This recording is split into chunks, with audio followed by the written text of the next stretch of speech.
Alright, welcome back. If you're new here, I'm Jimmy, and I'm on a mission to complete a fantasy novel in just 6 weeks. Today we're diving into week 1 of this fool's errand. Let's talk about how it went, what worked, and what I totally bollocksed. So stick around, it's been an education. So week 1 had 5 main tasks. The first was morning pages, 3 pages a day, longhand. This task is all about getting those creative juices flowing first thing in the morning. The idea is to let your thoughts spill out onto paper without worrying about perfection or structure. Sounds easy peasy, doesn't it? Easy peasy lemon squeezy. So how'd it go? Not great, Bob. Well, no, it wasn't.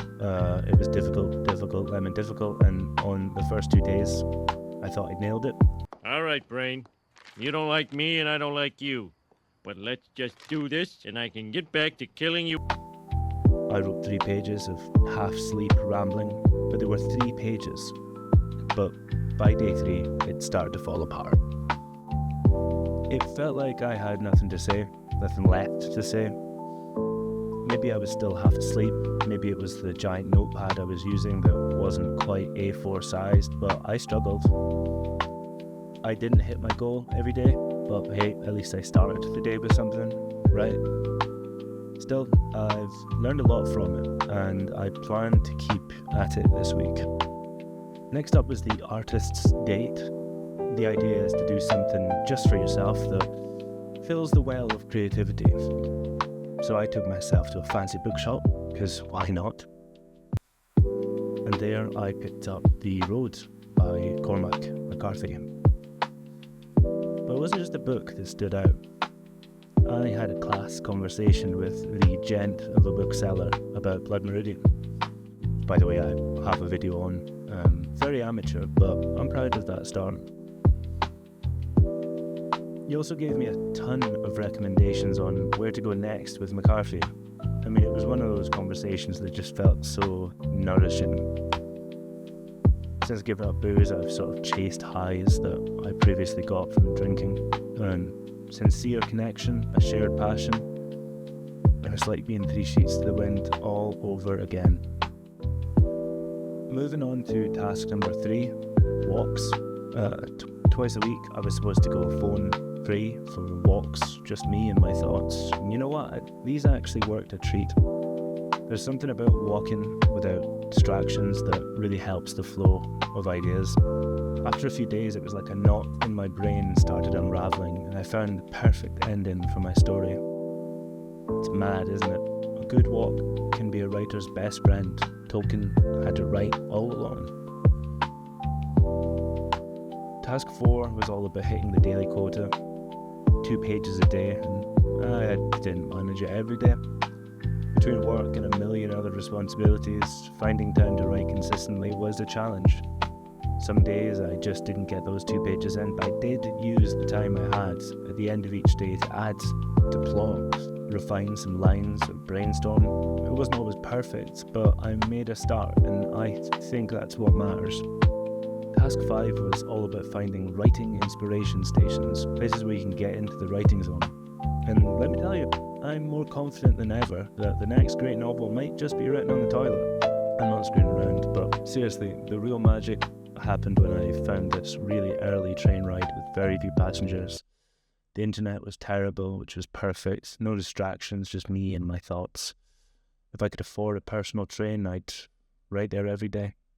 Speaking of which, if what I'm reading in The Road comes true, I might just be able to afford that personal train one day.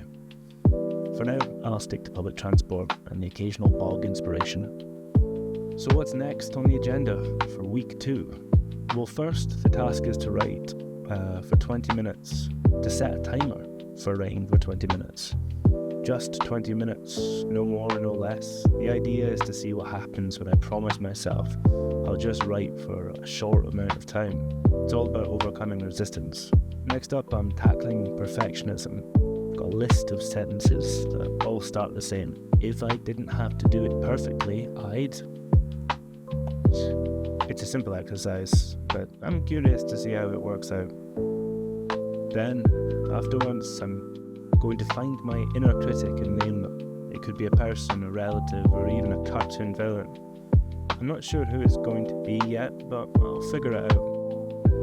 Once I name them, I'll work out what they'd have to say to me and identify the doubts I'm most likely to believe. Sounds a little weird, and having never tried therapy, I think it could be therapeutic. Therapy? This way for the therapy. Finally, I'll be blasting through my blogs. This one's big, I think. I need to write down every single fear, resentment and doubt I have about the project. I'm already dreading how long that list might get, but it's a tool that's supposed to help. So I'm giving it a shot. I suppose the first would be the resentment that the book's not already finished. Anyway. And last but not least, I need to establish a place in my writing that connects me to the reader. I'll be describing a place in detail, whether it's a park bench, a cafe, or something else. Capturing the environment, the smells, the sounds should be interesting. So that's week 1 in the books. It wasn't perfect, but I'm learning and making progress every day. I hope you're enjoying this journey with me, and I would love to hear from you. Have you ever tried something like this to get your creativity flowing? What helps you break through those blocks? Alright, time to get back to writing, even though all I really want to do is play Total War for 10 hours, but hey, if I didn't have to do it perfectly, well, you know the rest. Cheers.